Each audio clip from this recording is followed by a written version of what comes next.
नमस्कार दोस्तों, GK GS की इस महामैराथन क्लास में आप लोगों का बहुत बहुत स्वागत है। चलिए करते हैं क्लास की शुरुआत। पहला सब्जेक्ट जो हम लोग पढ़ रहे हैं वो है हिस्ट्री, इतिहास। इसके अंदर हम लोग इतिहास के मोस्ट इंपॉर्टेंट क्वेश्चंस को पढ़ेंगे। तो चलिए देखते हैं पहला क्वेश्चन। सबसे पहले प्रश्न में पूछा गया है 1529 में घाघरा का युद्ध किस किस के बीच में लड़ा गया था। तो देखिए ये युद्ध हुआ था बाबर और अफगानों के बीच में। बाबर के द्वारा 4 युद्ध लड़े गए थे, जिसमें पानीपत का पहला युद्ध था 1526 में। इसके अलावा खानवा का युद्ध था 1527 में, फिर चंदेरी का युद्ध था 1528 में, और चौथा युद्ध था 1529 में जो है घाघरा का युद्ध, जिसमें जो है बाबर ने अफगानों को हराया था। सभी युद्ध में बाबर विजयी हुआ था। बात करें दूसरे प्रश्न की, किस मुगल शासक को उसकी उदारता के लिए कलंदर की उपाधि दी गई थी। तो बाबर को उसकी उदारता के लिए कलंदर की उपाधि मिली हुई थी। तीसरा प्रश्न है, किस युद्ध के बाद बाबर ने गाजी की उपाधि धारण की थी। तो वो युद्ध था खानवा का युद्ध। खानवा के युद्ध के बाद बाबर ने गाजी की उपाधि धारण की। खानवा का युद्ध कब लड़ा गया था। तो ये लड़ा गया था 1527 ईस्वी में। Very very important question. Next question है 1530 में बाबर की मृत्यु कहाँ पर हुई थी। तो देखिए बाबर की मृत्यु हुई थी 1530 में आगरा में। Very important question. अगला प्रश्न है, बाबर का मकबरा कहाँ पर स्थित है। तो देखिए बाबर का मकबरा है काबुल में। पहले उसको आगरा में दफनाया गया था, बाद में उसकी इच्छा के अनुसार उसको जो है काबुल में ले जाकर दफनाया गया था, जैसे उसने पहले अपनी इच्छा जाहिर कर दी थी। नेक्स्ट अगला प्रश्न है, हुमायूं नामा की रचना किसने की थी। तो ये रचना की थी हुमायूं की बहन गुलबदन बेगम ने। Very very important question. अगला प्रश्न है, शेर शाह सूरी के बचपन का क्या नाम था। तो देखिए शेर शाह सूरी के बचपन का नाम था फरीद खां। फरीद खां कहा जाता था शेर शाह सूरी को बचपन में। नेक्स्ट अगला प्रश्न है, भारत और यूरोप के बीच नए समुद्री मार्ग की खोज किसने की थी। तो देखिए भारत और यूरोप के बीच में नए समुद्री मार्ग की खोज की थी वास्को डिगामा। वास्को डिगामा जो है 1498 में जो है भारत आया था और कालीकट पहुंचा था, जहां पर जमोरिन शासक ने उसका स्वागत किया था। अगला प्रश्न है, 1505 में भारत में वायसराय बनकर आने वाला पहला पुर्तगाली कौन था। तो देखिए 1505 में जो पहला पुर्तगाली वायसराय बनकर भारत आया था उसका नाम था Francisco de Almeida. Francisco de Almeida पहला पुर्तगाली वायसराय था जो 1505 में भारत आया था। चलिए अगला प्रश्न देखते हैं। अगला प्रश्न क्या है, अल्फांसो द अल्बुकुर्क ने किसे हराकर गोवा को जीता था। तो देखिए अल्फांसो द अल्बुकुर्क ने यूसुफ आदिल शाह को 1510 ईस्वी में हराकर गोवा पर अपना अधिकार किया था। और अल्बुकुर्क को ही पुर्तगाली साम्राज्य का वास्तविक संस्थापक भी कहा जाता है। इस चीज़ को भी आपको याद रखना है। चलिए नेक्स्ट प्रश्न देखते हैं। इसके बाद अगला प्रश्न है, पुर्तगालियों ने अपनी पहली व्यापारिक कोठी कहाँ पर खोली थी। तो देखिए पुर्तगालियों ने सबसे पहले अपनी व्यापारिक कोठी खोली थी कोचीन में। अगर आपसे क्रम पूछा जाए किस क्रम में यूरोपी भारत आए थे, तो सबसे पहले आपको याद रखना है पुर्तगाली के बाद आए थे डच के बाद आए थे अंग्रेज के बाद आए थे फ्रांसीसी, और फ्रांसीसी के बाद आए थे स्वीडिश। इस क्रम को आपको याद रखना है। और डच के बाद जो है डेनिश भी भारत आए थे। पुर्तगाली, डच, डेनिश, अंग्रेज, फ्रांसीसी और स्वीडिश, इस क्रम को आपको याद रखना है। नेक्स्ट अगला प्रश्न है, डचों ने अपनी पहली व्यापारिक कोठी कहाँ पर खोली थी। तो डचों ने अपनी पहली व्यापारिक कोठी मसूलीपट्टनम में खोली थी। और डच मूल रूप से कहाँ के निवासी थे। तो ये नीदरलैंड देश के निवासी थे। अगला प्रश्न है, 1759 में बेदरा का युद्ध किस किस के बीच में हुआ था। तो ये अंग्रेजों और डचों के बीच में बेदरा का युद्ध हुआ था 1759 ईस्वी में। इसमें अंग्रेजों की विजय हुई थी। ब्लैक होल त्रासदी कहाँ घटी थी। तो देखिए ब्लैक होल की घटना जो है शासक सिराजुद्दौला के समय में जो है कलकत्ता में घटी थी।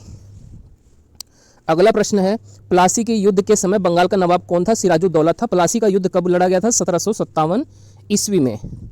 नेक्स्ट अगला प्रश्न है, ब्रिटिश ने पंजाब को किस सन में अपने राज्य में मिलाया था। तो देखिए ब्रिटिश ने अंग्रेजों ने जो है पंजाब को मिलाया था 1849 में अपने साम्राज्य के अधीन कर लिया था।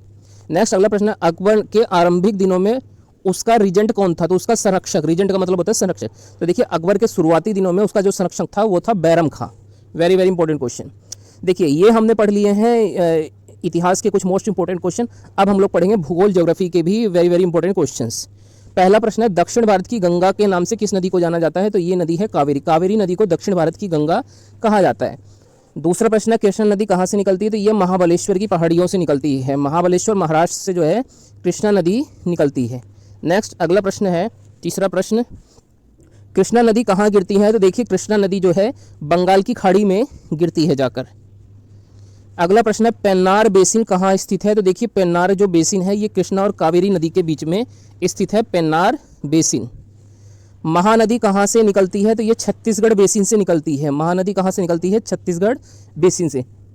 अमरकंटक की पहाड़ियों से जो है महानदी का उद्गम होता है। नेक्स्ट अगला प्रश्न है, महानदी कहाँ गिरती है। तो महानदी बंगाल की खाड़ी में ही गिरती है। कृष्णा नदी भी बंगाल की खाड़ी में गिरती है और महानदी भी बंगाल की खाड़ी में गिरती है। अगला प्रश्न है, भारत का प्रमुख जलप्रपात जो कि जोग या गढ़सोप्पा जलप्रपात है वो किस नदी पर स्थित है? तो ये शरावती नदी पर कर्नाटक राज्य में स्थित है। अगला प्रश्न है, जोग जलप्रपात किस राज्य में स्थित है? तो ये कर्नाटक राज्य में स्थित है, शरावती नदी पर यह स्थित है। चूलिया जलप्रपात किस नदी पर है? तो ये चंबल नदी पर स्थित है चूलिया जलप्रपात। वेरी वेरी इंपॉर्टेंट क्वेश्चन ये भी है।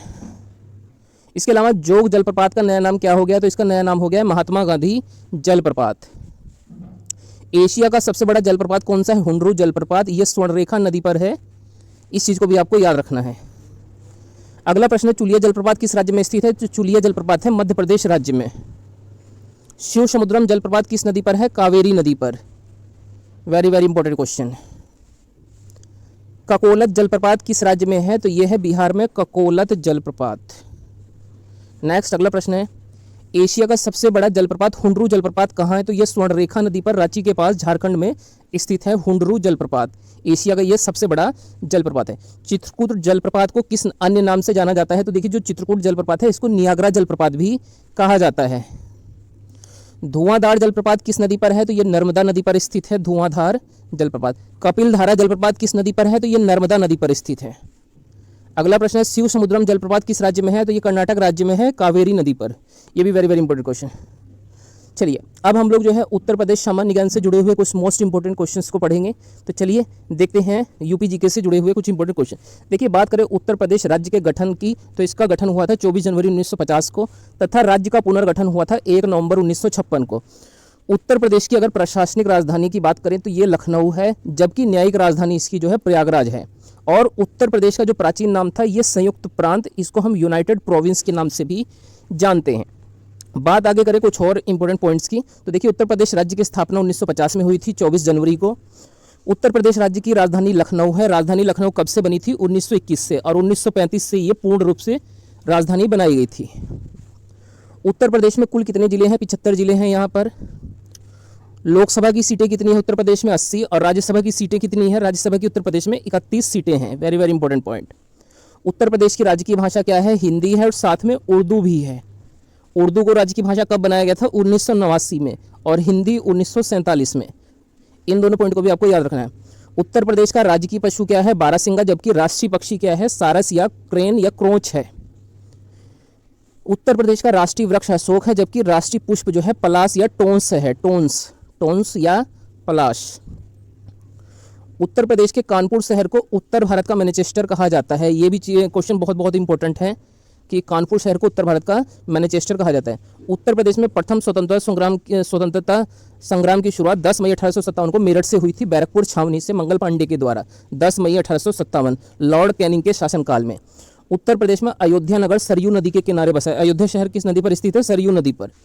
उत्तर प्रदेश में भारत खंडे संगीत संस्थान विश्वविद्यालय की स्थापना 2001 में की गई थी। भारत खंडे संगीत संस्थान की स्थापना 2001 में। अगला प्रश्न है, उत्तर प्रदेश में प्रसिद्ध बुलंद दरवाजा फतेहपुर सीकरी में स्थित है। कहाँ पर स्थित है बुलंद दरवाजा? फतेहपुर सीकरी, आगरा के अंदर। चलिए, ये हो गए उत्तर प्रदेश सामान्य ज्ञान से जुड़े हुए प्रश्न। अब हम लोग पॉलिटी संविधान से जुड़े हुए कुछ इंपॉर्टेंट क्वेश्चंस को पढ़ेंगे।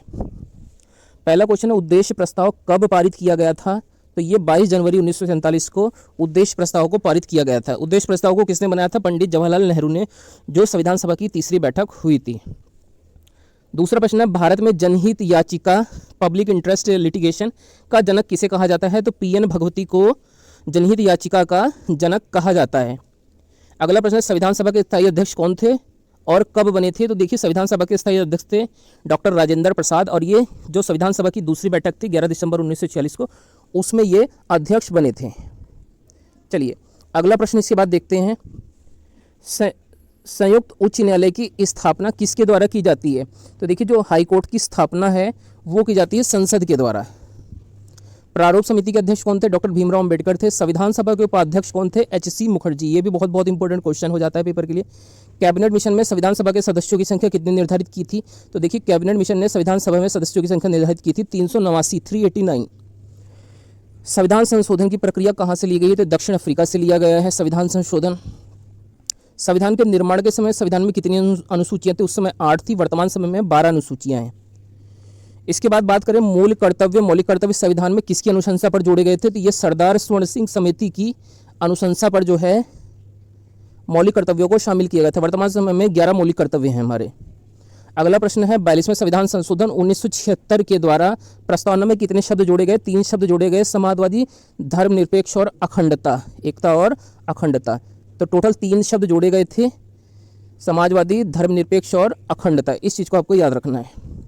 तो ये हमारी आज की क्लास थी। अगर आप लोगों को ये क्लास अच्छी लगी तो कमेंट करके आप लोग अपनी राय जरूर दीजिएगा, और अगर आपने अब तक इस चैनल को सब्सक्राइब नहीं किया तो वीडियो को लाइक करके चैनल को जरूर से सब्सक्राइब कर लीजिए।